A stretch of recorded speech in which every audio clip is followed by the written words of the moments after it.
recipe number 3.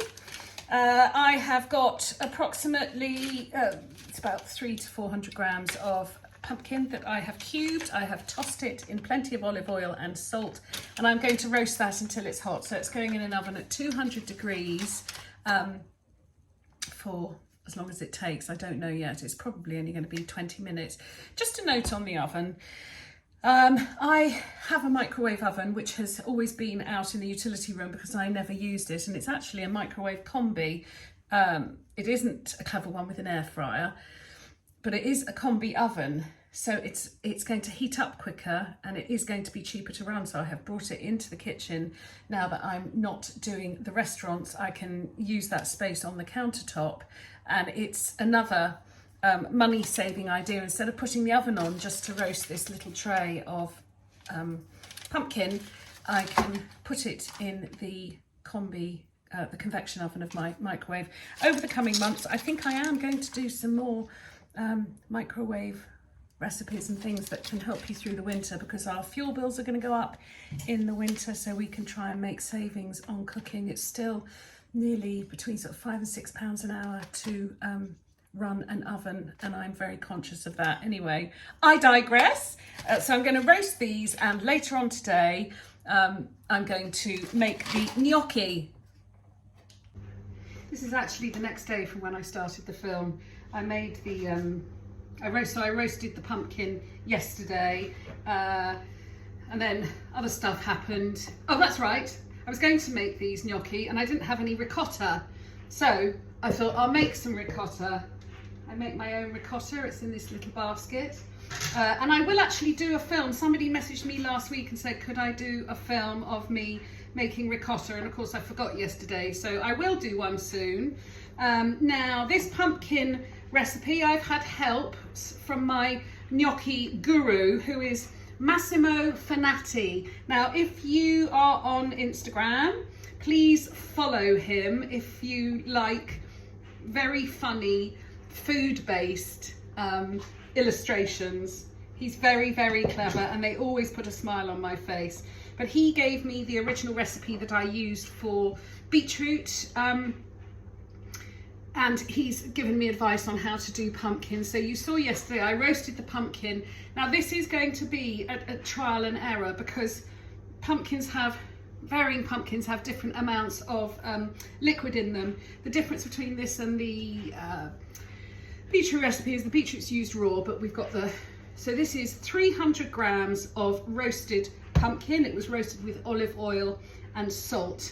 I use for my binding agent, rather than eggs, I do use ricotta, and I'm putting in 200 grams of ricotta. I'm putting in, there's about 60 grams here of Parmesan. I'm going to put in a couple of pinches of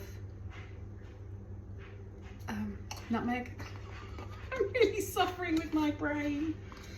I'm also, actually I've got some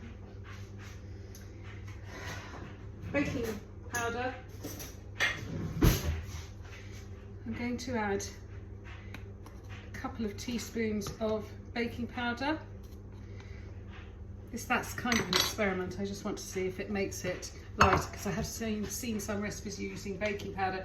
Now, on Massimo's advice, because your pumpkins, everybody's pumpkin is going to be different depending on your variety and everything else, I'm going to add the flour a bit at a time. So I know with my scoop, I've measured it out, that I'm measuring in 50 grams at a time. I know it will need more than 50 grams, so actually I'm going to start with 100 grams, and then I'm going to mix it up and get a feel for it, and then add more as I go and as I see necessary, and I will let you know what quantity worked for me. I'm also going to add a little bit of salt. I can always add more salt later, but the Parmesan is salty. So I'm going to start by mixing with a spatula, and then I will move in with my hands. So I'm actually going to turn off the filming now, because my hands will get too dirty to turn it off and on again, but I will show you the finished dough. So it's mixing really nicely.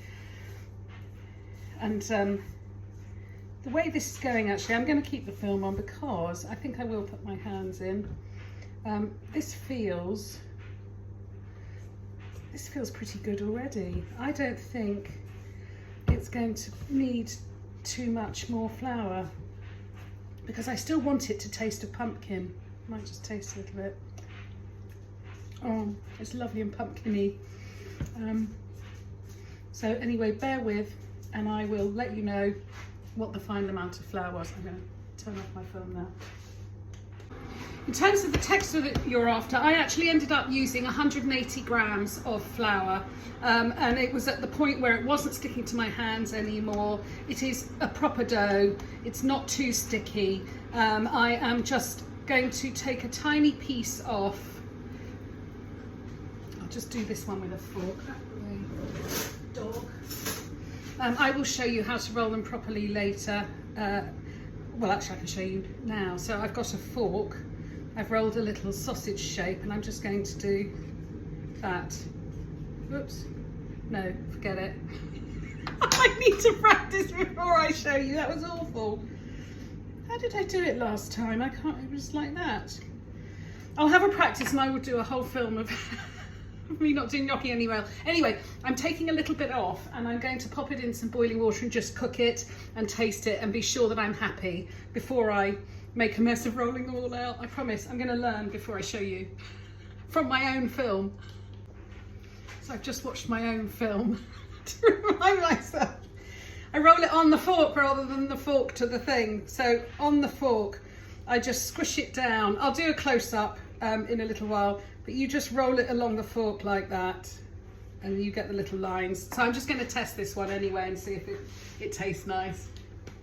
Well, there you go. At least it's me doing the recipe testing for you. So although the dough felt right, when I cooked them, it went very light and fluffy, but it almost fell apart.